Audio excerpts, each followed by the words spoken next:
In front of me is Samsung Galaxy A04s, and today I would like to show you how you can find and then install Rosemary font on this Samsung. First of all, go into Settings.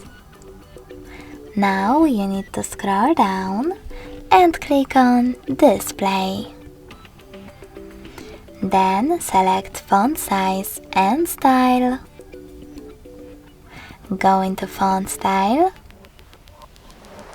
and choose Download Fonts.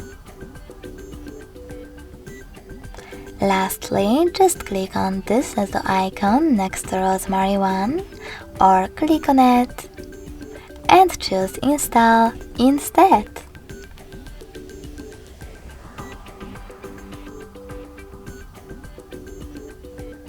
In order to apply it, you can choose Apply at the bottom right corner or just go back to the list of downloaded ones and apply it by tapping on it.